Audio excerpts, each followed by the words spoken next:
Welcome everyone to today's webinar. Super excited to have you all. My name is Ashley Safransky. I lead marketing here at UConnect.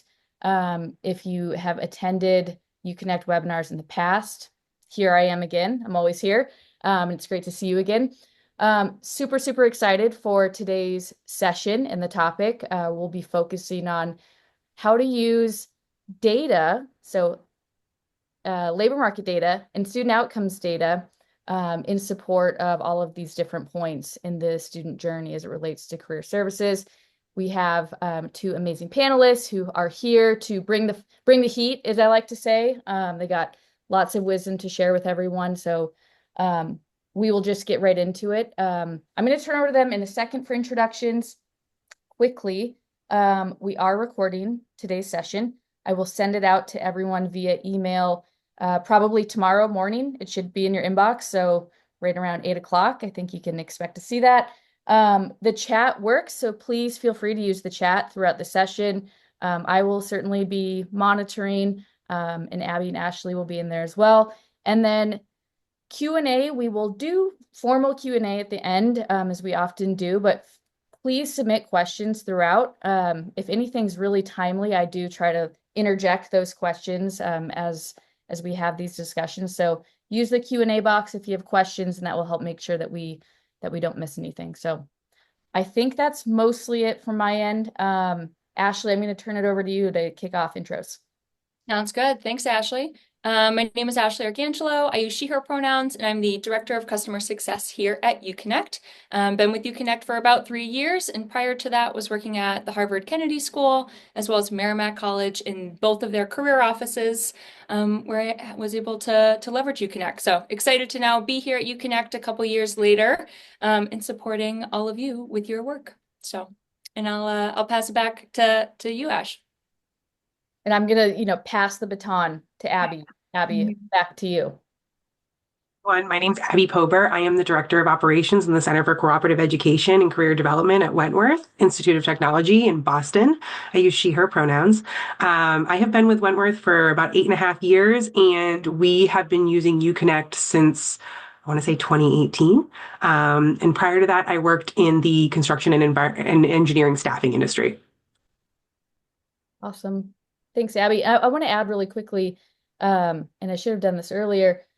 My background is also in higher ed, so I started my career working in new student recruitment, enrollment management for the first 8 or 9 years prior to, before leaving. But I personally am super excited about this conversation because as someone who was responsible for recruiting students, the like big questions around outcomes and what kind of jobs can my student get if they pursue a certain path was always so challenging to answer. And this data was something I know I wish I had access to. So I may be interjecting a little bit throughout the discussion from that context, but I think we're good to jump in. I'm going to hand it over to you, Ashley, just to kind of give us some context about the different data sets that we're going to be talking about. Awesome. Thank you so much.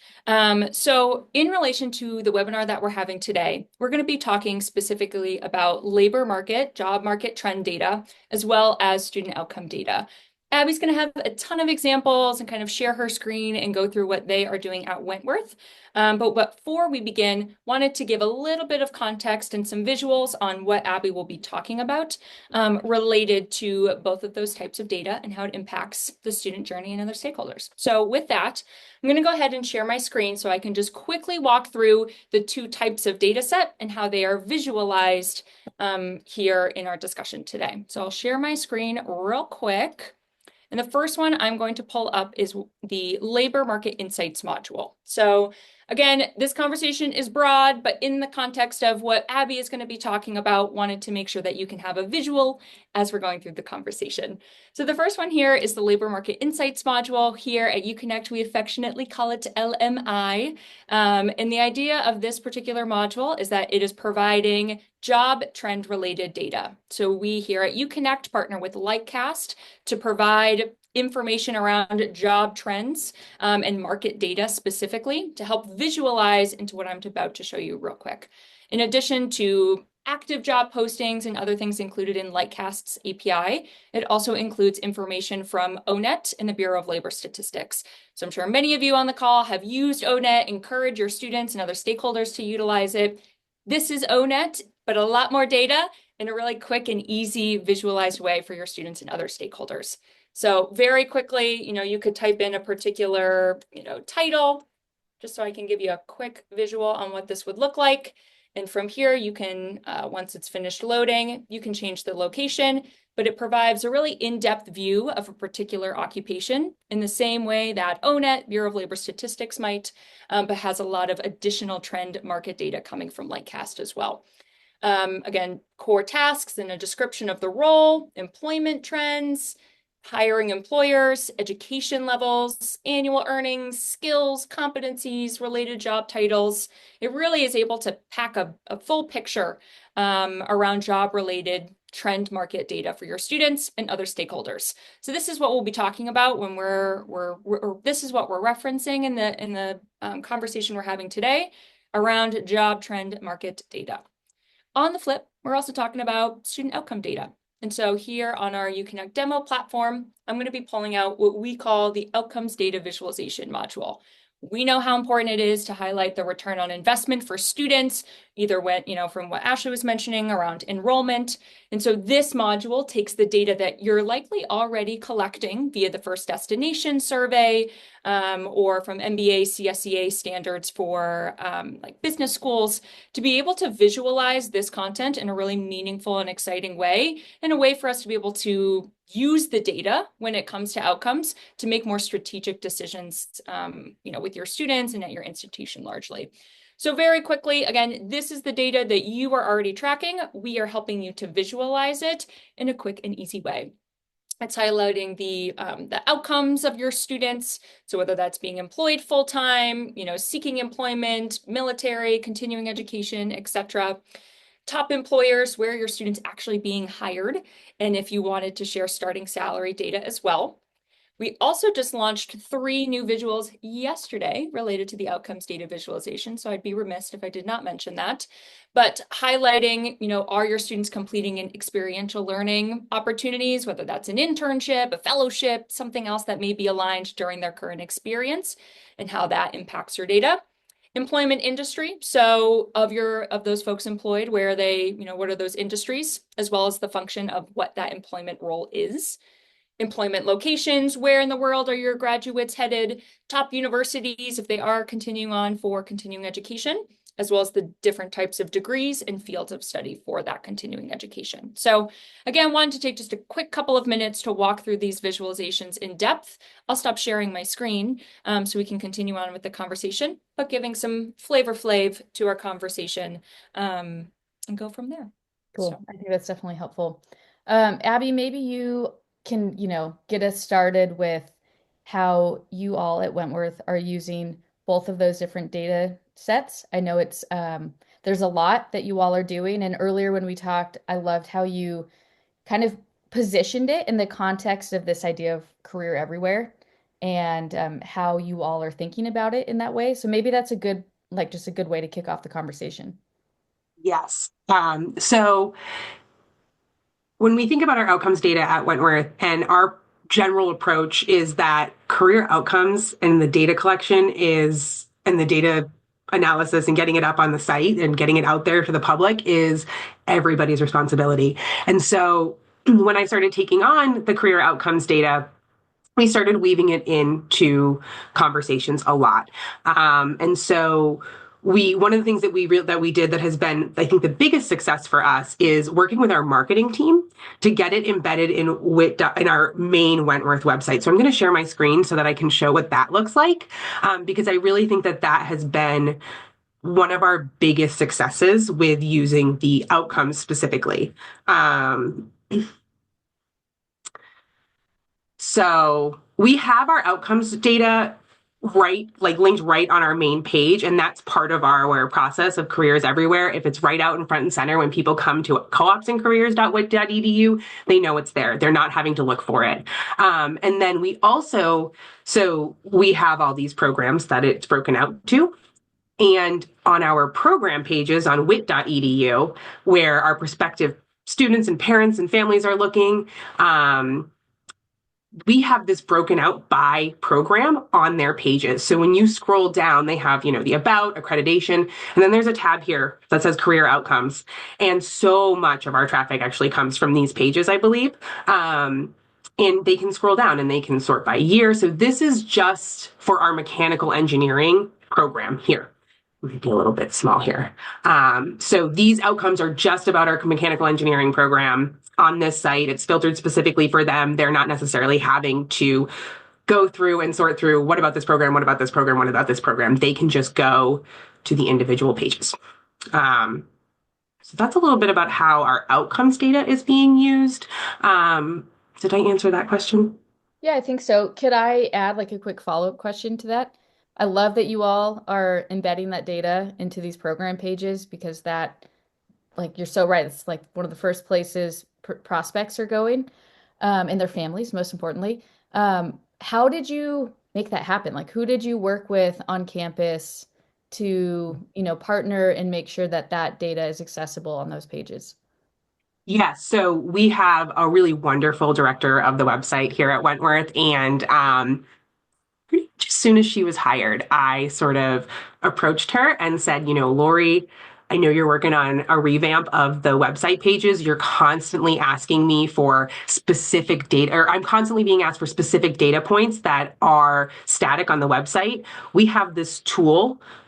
How can we integrate this? How can we make this a little bit more automated, take some of the manual intervention out of it, some of the back and forth out of it, and also eliminate the issue of possibly transcription error. If I say that it's 97%, but then it gets put in as 98% or 96%, that's not accurate. And so it kind of also helps keep things accurate because it's coming directly from the source. So with those two kind of statements, it was almost like a home run for them. They were already interested in pulling in the data. We were almost already talking about how are we going to get regular data on there. And I just thought perhaps there's a way we can integrate with UConnect. And then we worked with your team, got the integration. And from there, the website team absolutely was the team that sort of figured out how we're going to use the iframes and how we were going to narrow it down so it was just displaying one program per page. Yep. Okay. I think that makes sense.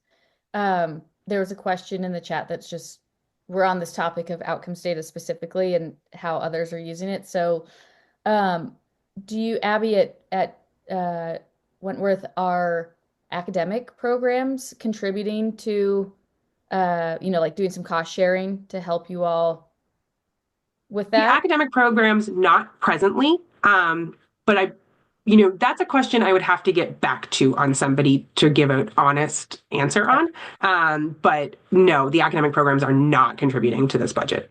Ashley, is that something that you found to be true? Yeah, we have worked or seen other institutions here at UConnect who have done some cost sharing between their enrollment and admissions office. In the end, your team or institutional research is collecting this information and it is related to careers and outcomes. But in the end, this is an enrollment tool. Like this helps showcase that return on investment. And so admissions and enrollment has some skin in the game too, to be able to showcase this information in a transparent and dynamic way. So we have had other institutions who support the cost sharing nature of that as well. I also can add in my assistant provost is on the call or on the webinar, and she has actually just informed me that our technology services department contributes to that budget. So we do cost sharing here. It's just coming from a different part of the institution. And I also think that speaks to the career everywhere's ethos that comes from it. Like it's coming from an unexpected place, technology services, but they also see the value in this. So that's where our budget is coming from. Yeah, that's helpful. Anything else, Ashley, to add on with the outcomes data? I'm sure we'll come back to it, but if there are questions specifically around how do you embed, if you have this module already and you're an existing UConnect client, and you're like, oh my gosh, this is great. How do I embed this on my institutional site in the same way we just saw Abby has it on her UConnect platform, an institutional site? we can work with you. We've really streamlined that process to make it easier to be able to add that information. And in fact, your team can select what data you want and just share it right with your IT or marketing person. So we certainly can follow up with more details. I see, there's a little bit of chatter on that. So just wanted to explain that it's super easy to do, comes with the outcomes data visualization module, and really helps to, again, bring that career everywhere message and really focus on student enrollment, return on investment, and highlighting those outcomes. So cool. I think just to reiterate, there's some questions coming in around like the lift it takes to actually implement and work with IT. And Ashley, it sounds like once you have the module, fairly simple. Yeah. Yes, totally agree. Okay, there are some questions we'll come back to. So I'm not ignoring. We're gonna transition over a little bit, Abby, into the labor market data, and maybe you can walk us through how you all are using that.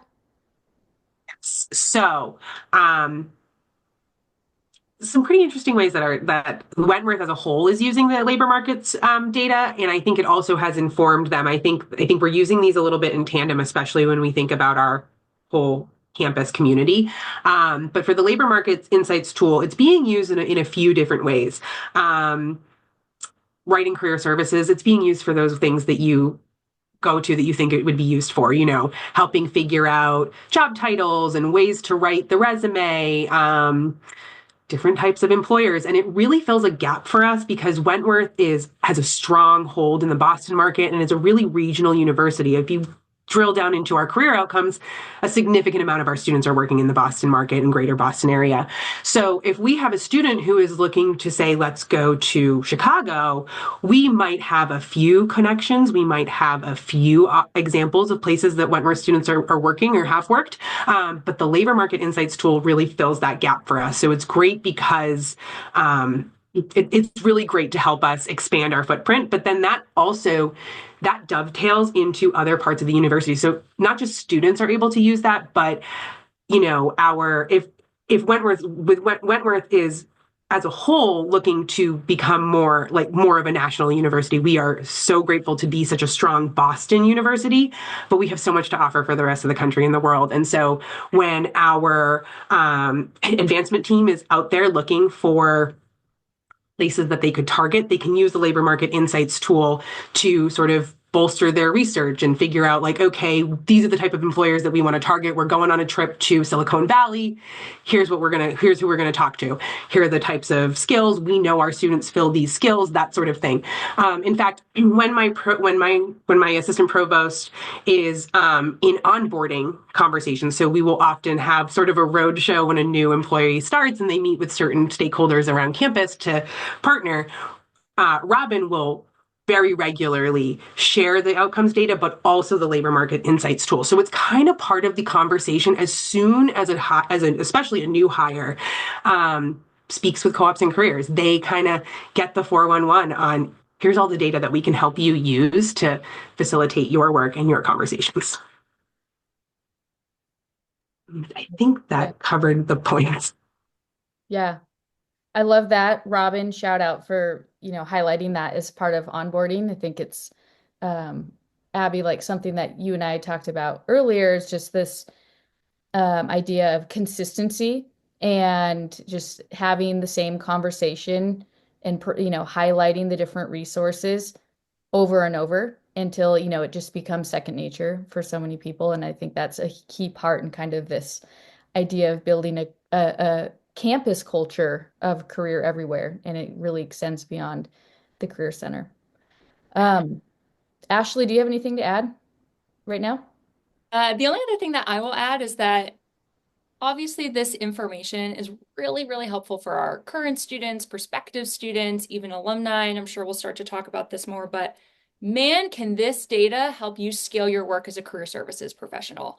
You don't have to know everything. You don't have to constantly be repeating yourself. And I think Abby, to her point around how do we engage other folks on campus, like faculty and staff, we're really evangelizing the work that you're doing, the outcomes that you're highlighting. And you get to become the facilitator of this information and not have to necessarily feel like you're the only ones that are responsible for this. And it really helps other folks to get some skin in the game when it relates to having data to better support student outcomes and ultimately help them get jobs and internships and those positive postgraduate outcomes, which is the goal of career services and why many students are enrolling at your institution likely.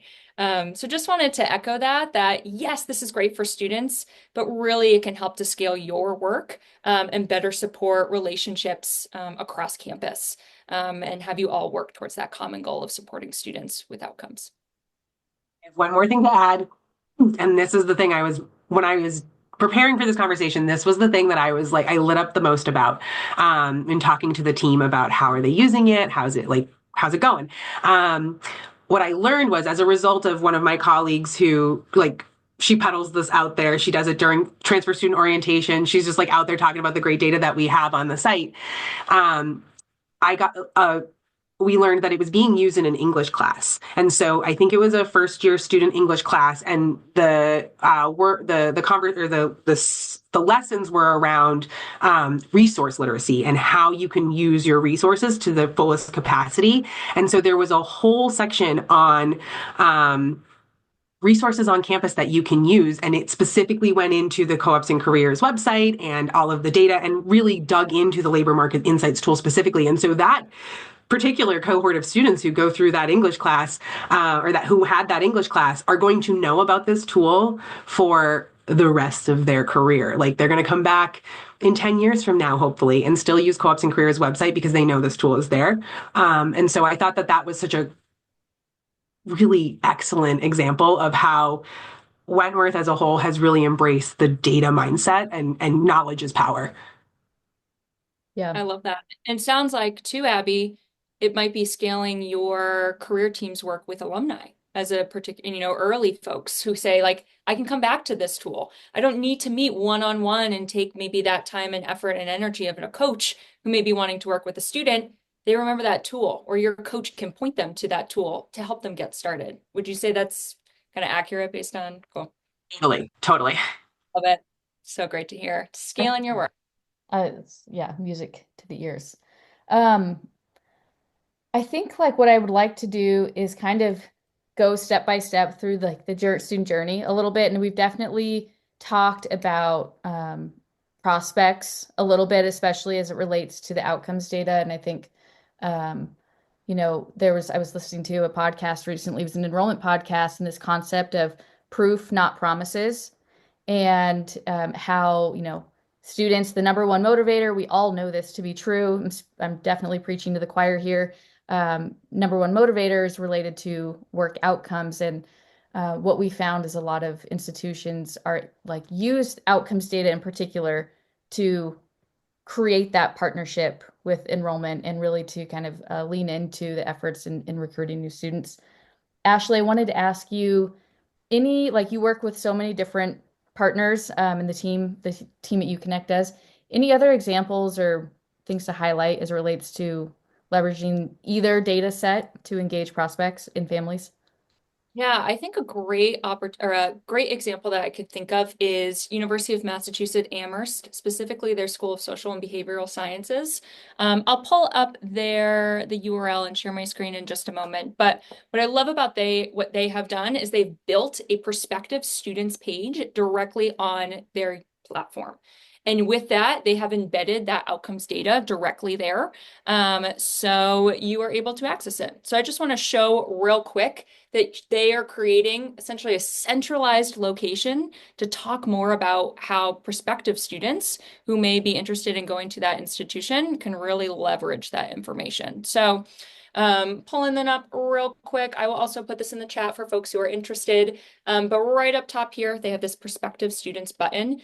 This is this is a really well done page on their UConnect platform and has tons of different resources to better support prospective students. Notably, what I like is that they've used the Explore Career Outcomes. They've built that directly into the page. So this can be a hub for prospective students to come back again and again to find resources that are specific to the school, maybe upcoming events that they can be a part of, but also say, I'm really interested in economics. and be able to actually see that information and see top employers, see job titles, see where they are headed, and have this be a part of that prospective students and really have the Career Center have some control, not control, but have information that they can share with students in an asynchronous way. Like their team doesn't have to meet one-on-one with prospective students. They can use this as their source of truth, not only embedding that outcomes module directly here on their page, but having it be a resource that anyone can access at any time. So I loved the work. Shout out to Carol Sherrick over at UMass SBS. She's doing some great work Love with her. that. I just I can't tell you how many, college fairs I would sit at, and the number one question over it is like, how is this program? How is that program? And it's just like, how many anecdotes can you get? I would have like, just let's look, let's pull it up and let's plug in these different programs, and I can give you more than, a story about one student who did this. I think that's really cool. Um, Moving into like the early career exploration phase, like students who are just starting to explore and really maybe thinking about different paths. Abby, I'm curious if there's any strategies in particular that come to mind with both or either data sets. Sure. Yes. So one thing about the Wentworth student is that they come in as first year students already declared in their major. So because of that, they are hyper focused. And very often a student will come in and they will say, I want to be a software engineer for Google. And they are just laser focused on that. And we love that. We're going to support that. But what we can do with the labor markets insight tool specifically is help expand their ideas of what they can do with their degree. So sometimes I think when with our students, and again, I think they can be a little bit different than a school where students are coming in undeclared and kind of exploring. It's more of a tool to help them open their mind and become less narrow focused and more broad about their options, because they might discover that software engineering is great, but they actually want to be a UX designer. And they didn't know that that was something that they could do with their degree. That's a really random example. But I think we often use it to help broaden the student perspective more than we do help them kind of discover what they would want to do. Yeah, I love that. Ashley, anything to add? The only other thing specifically related to the labor market insights module, I saw earlier in the chat, UMass Lowell, our friends over there had mentioned how they are utilizing the module as well. And so I just wanted to share very quickly, in addition to what Abby's talking about, maybe you have students who know exactly what they think they want to do. You also probably have a lot of students who have no idea what they necessarily want to do, right? And so they may have an idea of like an industry that they might be excited about. And so this is a great opportunity, and I'll just share UMass Lowell's labor market page specifically, but it doesn't always have to be a particular occupation that they know of. You could say, I really like writing, and type this in and see what different types of occupations may be related to the skill of writing. Or you're like, maybe I don't know exactly what occupation I want, but I know I'm interested generally in education and training. Let's take a look at some different, like all of these different types of occupations that you could potentially select. And then from here, once this loads, the last thing I want to share about this module that was mentioned in the chat is if I scroll all the way down, we have some related job titles. So kind of to Abby's point where it's like, maybe I came in wanting to be a software engineer because I didn't necessarily know that UX designer was even a career. And so this is an opportunity for you to share with students or for them to asynchronously come and find other opportunities that they can search in Handshake or Simplicity or your job board, and really helping to increase utilization and engagement with tools and resources you likely already have at your institution, by encouraging them to use this module to start and begin that search when it comes to career exploration or even applying to open opportunities today. So wanted to highlight that. I'll pop this in the chat as well. But I think they do a really great job and shared, that this is one of the ways that they're also using it as well. Cool. So, if we're moving along this journey and, now I'm a student that I know generally what I want to do. I have a general idea of the path.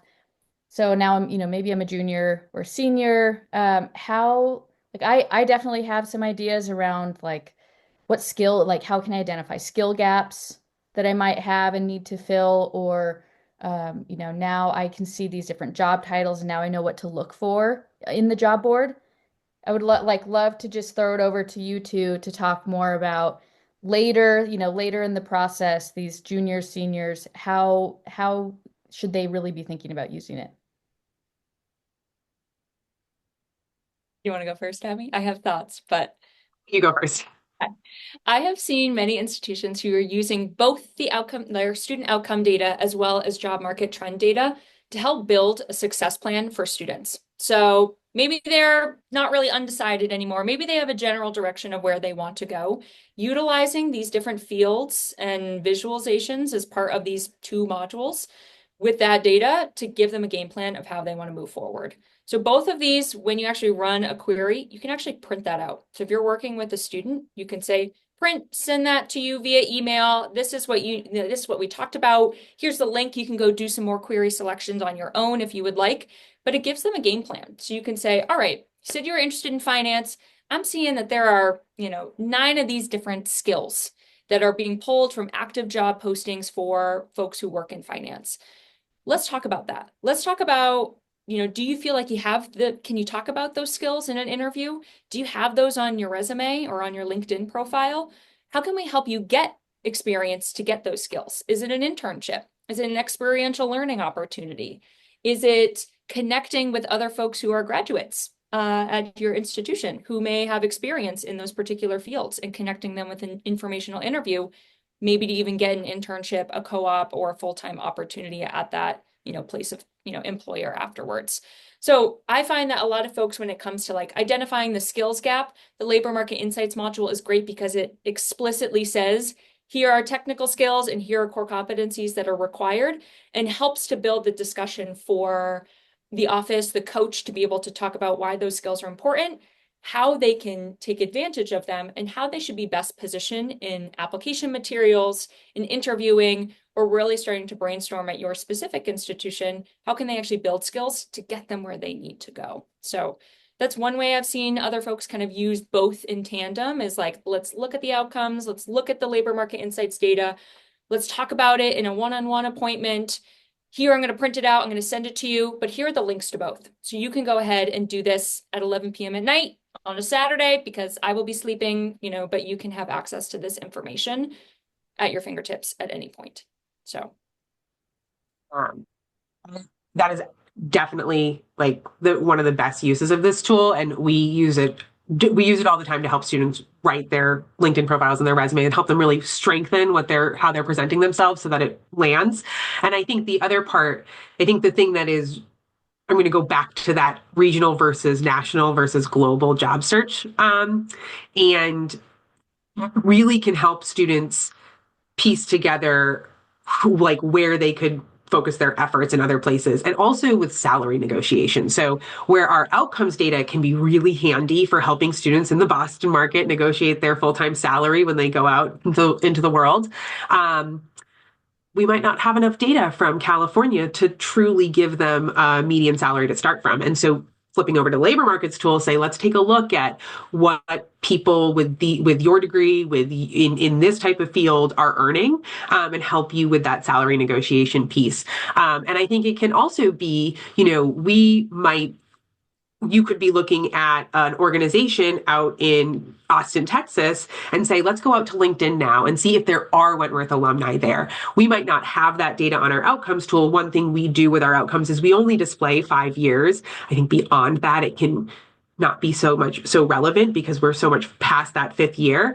And so it's not accounting for some of the alumni that could be in these organizations. And so using it in conjunction with the alumni search on LinkedIn, I think is really helpful for students who are trying to broaden their search outside of our regional market. Abby, I love that you brought up the salary negotiation piece and what that looks like in different regions, because that's so true.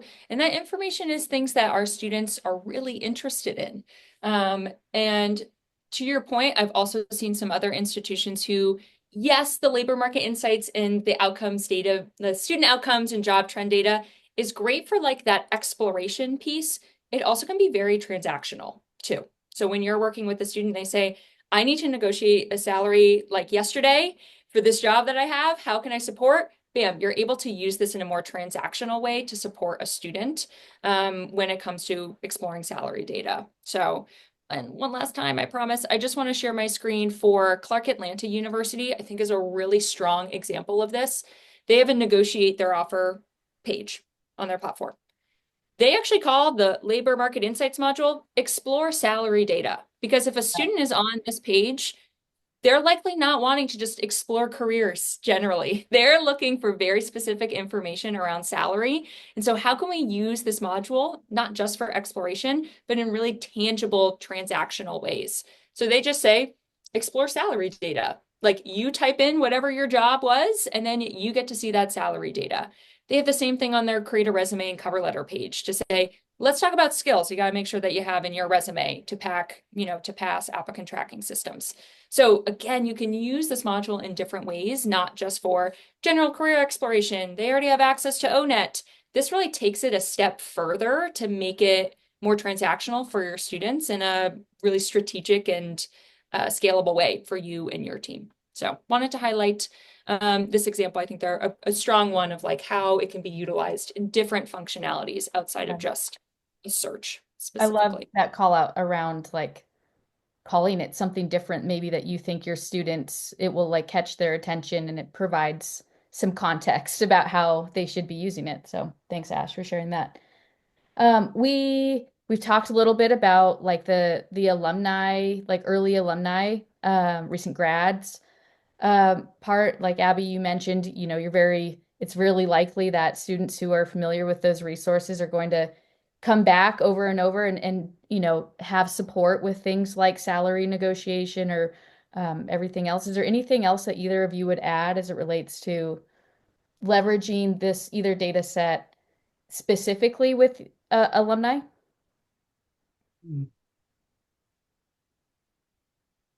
I'm thinking. Ashley, do you have thoughts to kick us off? My biggest thought when it comes to supporting alumni specifically is this is a scalable tool. Like you probably have a lot of alum who want to engage. And I know one of the age-old questions of career services is like, are we going to offer them an advising appointment or not? How many years out can you be? And it's like, this is a tool they can access at any time and can be that starting place for them to be a bit more self-service, especially if they are career changers. I feel like sometimes we get the out of the blue folks who are like, I'm 10 years out and I need support. And you're like, that's not really my maybe area of expertise. I'm really focused on entry level students getting those postgraduate jobs. And so this is a great tool to say, why don't you start here, type in your actual job now into this labor market insights module, and we can go from there. And you can see some of those related titles. So if you're a marketing manager now, what does it take to actually become a director of marketing if that's the next step? Or what kind of transferable skills, core competencies, hard skills you need to put on your resume and be able to talk about if you want to go from a marketing manager to a sales manager? What does that actually look like? And so being able to use that in a way to scale the support of your alumni, I think is a really great way, at least to begin to scale your work when it comes to being in a career office and landscape when you're engaging back with alumni specifically. I think talking about these tools throughout the student journey helps with that because, as I already said, when they know the tool exists, they're going to already come back to it. And so I think to your point, the outcomes data doesn't help a person who's 5 years, 10 years into their career, where the labor markets tool really does help that more seasoned employee and even all the way up through executive level. And so in that way, we're supporting our alumni through their entire career journey. And I think that that's hugely valuable, especially as we start to see our students graduate out with this tool in their pocket. I'm really eager to see how they continue to use it. Love that. Um, this part of like all of this conversation has just really struck me how, there's different pockets of students and kind of like areas of campus where this data can be used. Abby, I'd love to just ask you, like, how has having access to this and providing the university community access to this information, like, changed the way that career services is maybe perceived? Have you found that you all are maybe pulled into conversations that maybe like you would have, no one would have ever thought to ask you or Robin to be a part of before? Like, can you expand on that a little bit? I think that it has really brought us into the conversation in every way. And I am not so much surprised anymore, but I remember in the earlier days of this, maybe right after we got back to campus after the pandemic, being really surprised that I would hear faculty talk about using the career outcomes data. The labor markets insights tool is a little bit newer to our platform, so it started with the career outcomes, and being brought in, it has just really put the eyes on our office in a positive light and also in a collaborative light. When a faculty member sees the outcomes data and they have questions about it, they come to us now instead of just wondering where does this number come from? Because I think in a previous world, sometimes data was just put there in a static way and nobody really knew who owned the data. Now they know we own the data. And even though so our office collects all of the data on behalf of the institution, but we really feel like it's everybody's job. Like I started this conversation.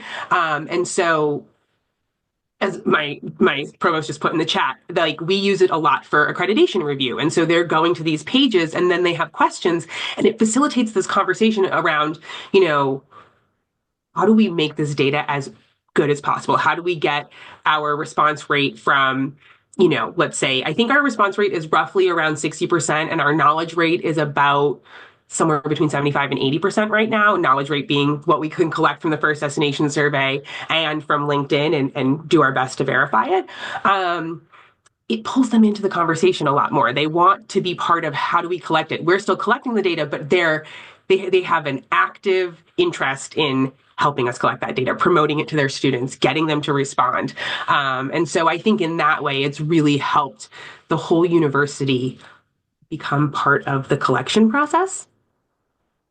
Yeah, everyone has skin in the game because everyone, yeah, I've always said like outcomes data in particular is such a unique thing in that everyone across an entire institution cares about it. You can be in enrollment and maybe you're not, retention is something that you care about, but like my job isn't, everyone cares about outcomes data because it helps them, helps every function across the university. So I think it's a great call out. There are a lot of questions, and I want to make sure that we try to address all of them. I am going to launch a quick poll question just to make sure that that we're following up with folks who want to continue the conversation around integrating either or both data sets, labor market data or outcomes data in their engagement strategies. So if you're interested in continuing the conversation, let us know. Like I said, it just helps us to know how best to follow up with everyone. And I'll leave that up there for a second. Let's see, I'm going to go through. I know that I have a lot of questions too. This is like such a fun conversation. Let's see. Abby, I know you and Ashley have been going through some of these Q&A chats, powering through some of them.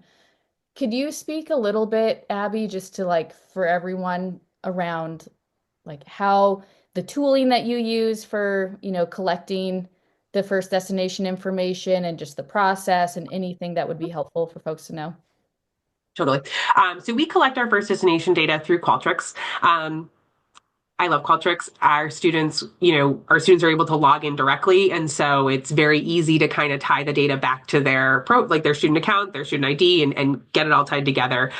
So that's the tool that we use to collect the data.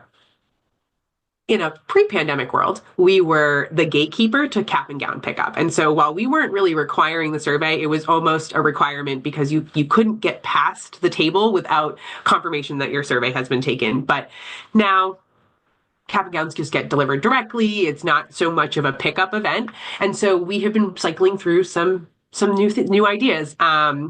We have, we get it out there in a lot of different ways. We partner with our registrar office, and we've actually just doubled down on that piece and tried to increase how the link is presented in that email. But our career outcomes survey is in almost all of the graduation emails. And so it's almost like presented as if it's a path to graduation. It's on our commencement site.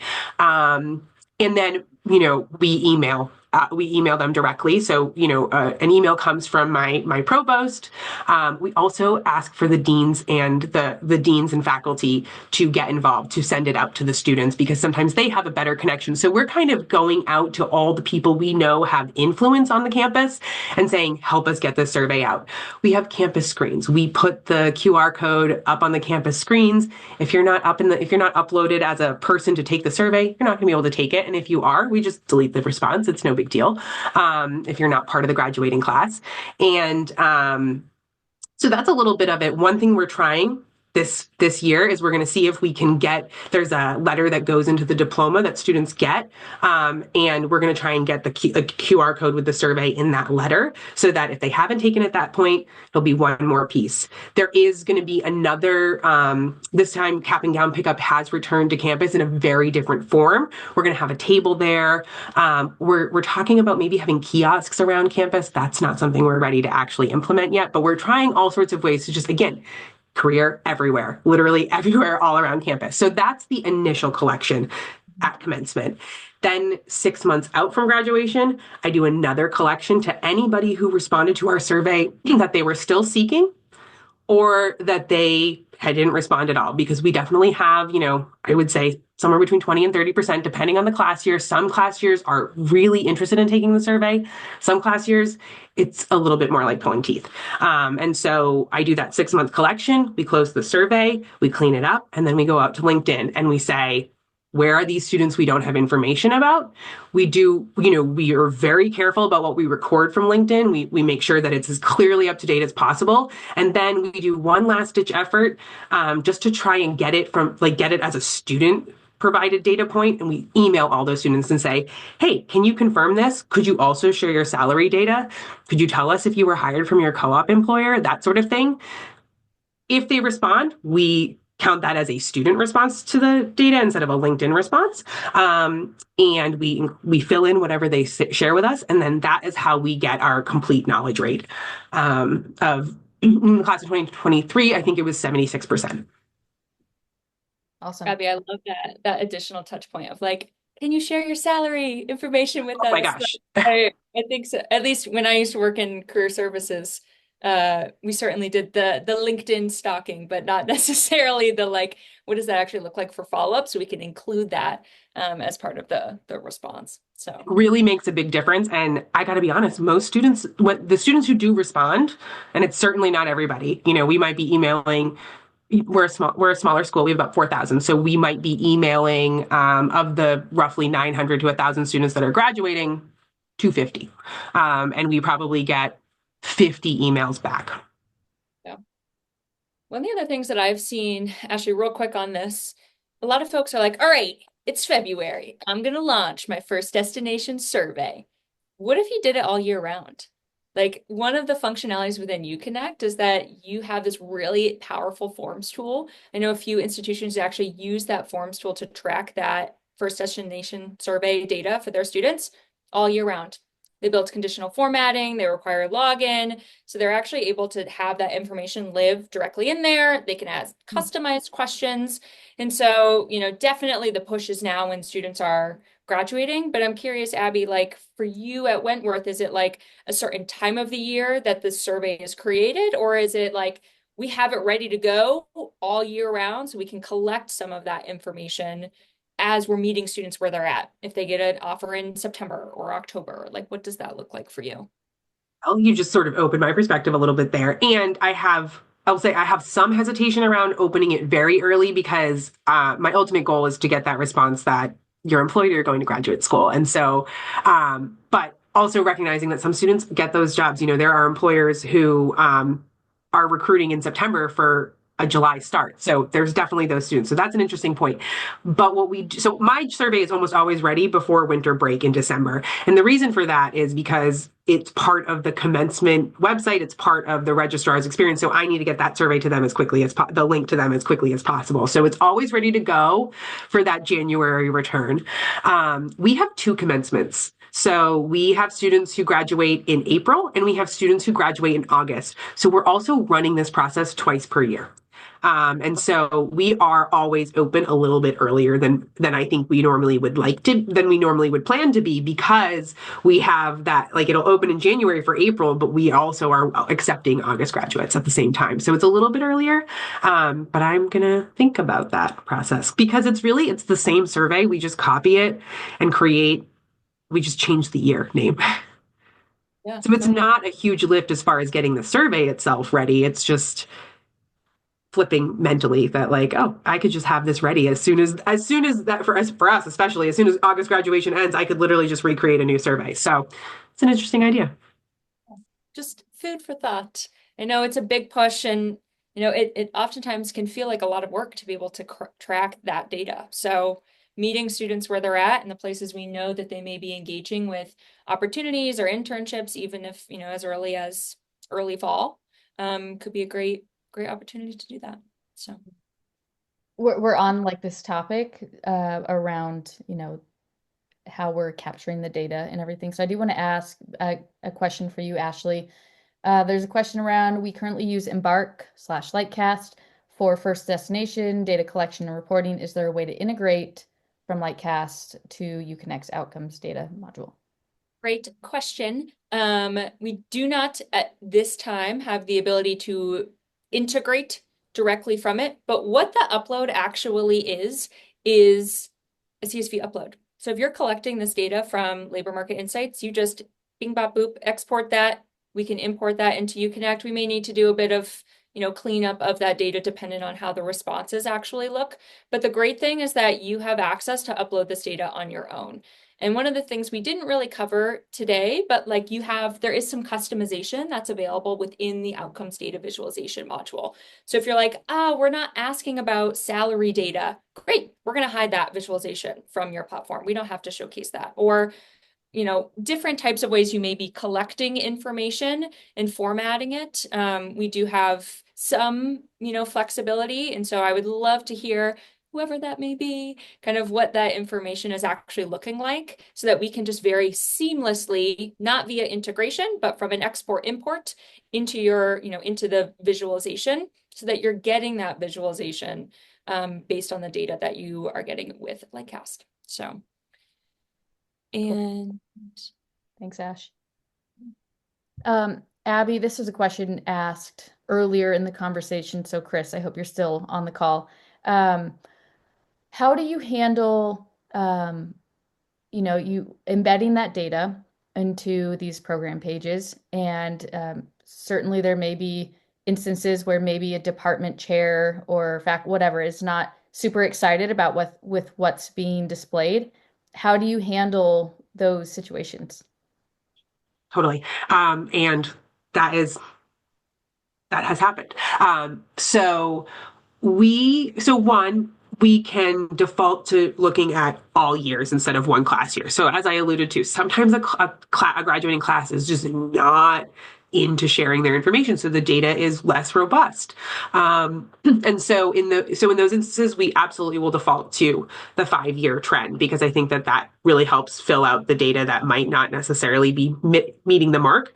But then the other thing is that I meet that faculty member, that dean, where they're at, and I meet it almost with enthusiasm for them to help us. How are we going to strengthen this data? How are we going to get this to a point where you feel like it's really representative of what's actually happening when our student leaves here? And so I think enthusiasm for their support, and for even that they're just looking at it. There was a time when I was doing this data, and literally I felt like it was being sent out into the ether and nobody looked at it. And so now it's out there. People are looking at it, and yes, questions come, and sometimes, it might feel like an indictment of your own work, and it's not, because we're just the messenger here. We are the people who are collecting the data, but it is literally all of our responsibility to get these responses and get this information. And so I think that's the key, is just meeting them and saying, I'm so glad you're interested in this data. What can we do? How can I support the needs of the program, and how can we get this to a higher response rate? How can we get, if we had 60% of one program responding to the survey, where their neighbor program had 80%, how do we get them up to 80%? Do you feel like that how are those how is that received? Is that Oh, received I well? think it's really well. At Wentworth, we have a really great culture of collaboration and there's not a lot of this is how we always do it conversation here. And so that helps that our culture is sort of like we're all in this together. We're all here for the same goal. And so I think it's received really well. And I think that using that perspective of they're interested, not they're upset. Mhm. Um, is the key difference there because if I'm meeting them with like great, it's hard to respond to that energy with like anything but like okay, let's do it, let's be collaborative. So I find that it's really met with appreciation and for the willingness to actually find a solution. I love that, Abby. I think it's all about how you frame that data. And instead of being fearful or hiding or being upset with maybe how the data may look today, let's, to your point, collaborate with the faculty who are going to help you make that happen. Make those numbers look better, has some more ownership in our student outcomes and commitment to their end all success, which is ultimately what we want them to. So I love that way that you frame it. And I think it's a good nugget I will take from this conversation when I'm, supporting other folks is like, how are we framing this to faculty? Like, how can we start that conversation is really Yeah. impactful.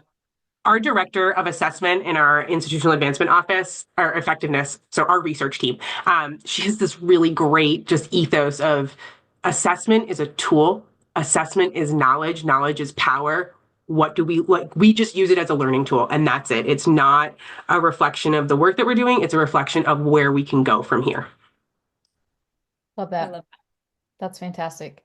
And Chris gave you all a great shout out in the chat, Abby, about how you are linking information for undecided students. So kudos and thanks for that, Chris. Yeah, I'm gonna just say our website team is really incredible and very intentional. So many great partnerships happening at WIT. So that's fantastic. I would say, we got 2 minutes left. We're gonna, end while we're ahead before we, go over anything. I just want to thank you, Abby, so much for joining Ashley and I and just sharing the wealth of knowledge. It's so fun to hear about how you're using it. You can just tell like how enthusiastic you are and such a great representation of your team and the fantastic work happening. So thank you so much. Happy to be here, and I'm happy to connect with anybody who has questions about how we're doing things, best practices. I think the best part about career services is we're all here to say, don't recreate the wheel. So please don't recreate the wheel. Use what we've built. Let us help you. Cool. I will add, if Abby, I'm at putting you on the spot, link to your LinkedIn profile in the follow-up email. Is that great? Please, Okay, please. cool. And Absolutely. Ashley, I'll do the same for you. So, um, thank you both panelists. Thanks everyone for joining us. Hope everyone has a great end to the week, and we'll look forward to seeing you all next time. Take care.